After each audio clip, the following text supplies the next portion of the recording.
അല്ലാഹുവേ പേടിക്കണേ. ഖബറ് കണ്ടാ കരയണേ, ഖബറ് കണ്ടാ കരയണേ. ആരുടെ മണ്ണിലെ ഖബറിലേക്ക് എന്തെങ്കിലും ഒന്ന് ചെയ്തു വെക്കണേ.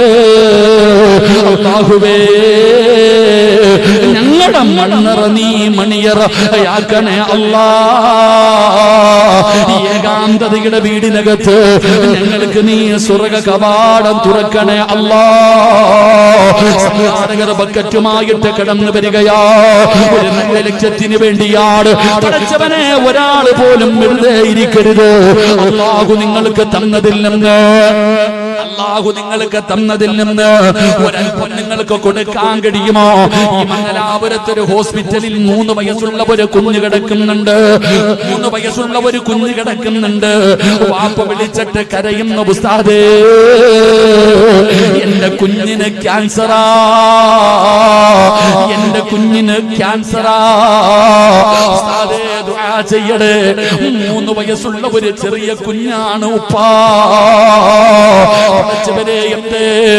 ഇന്നും ഞാൻ ഭക്ഷണം കഴിക്കുന്ന വീട്ടില് മഞ്ചേശ്വരത്തുള്ള ഒരു മുസദാ മൻസൂർ എന്ന് പറയുന്ന സഹോദരൻ തന്റെ കുടുംബത്തിലെ ഒരു പെങ്ങളെ കുറിച്ച് പറയുകയാ. ഉസ്താദേ ദുആ ചെയ്യണേ. ചെയ്താലും വളരെ ഡേഞ്ചർ ആയിരിക്കുകയാണ്. ക്യാൻസർ പനി പടരുന്നത് പോലെ പടരുന്ന കാലമാ. ട്യൂമർ വരുന്നില്ലേ, കരളുകളും കിഡ്നികളും അടിച്ചു പോകുന്നില്ലേ. ഏതെങ്കിലും ഒരു മാരകമായ രോഗത്തിന്റെ അണുക്കൾ എന്റെയും നിങ്ങളുടെയും ശരീരത്തിലുണ്ടോ എന്നറിയില്ലല്ലോ. സദഖത്തു റദ്ദുൽ ബലായാ, സദഖ വിപത്തുകളെ തട്ടിമാറ്റുമെന്നല്ലേ. ഇത് മുത്തുനബി പറഞ്ഞ വാക്കല്ലേ. മുത്തുനബി കള്ളം പറയാറില്ലല്ലോ.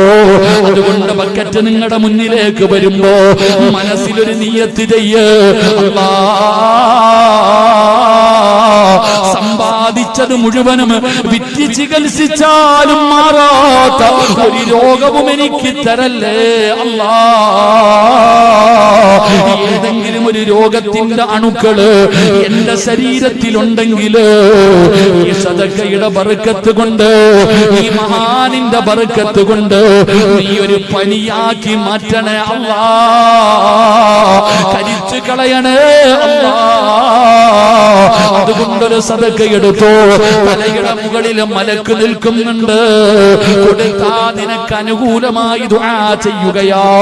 നിനക്ക് ബർക്കത്ത് കിട്ടാ ദുആ ചെയ്യുകയാ. കൊടുക്കാതെ മടിച്ചാ,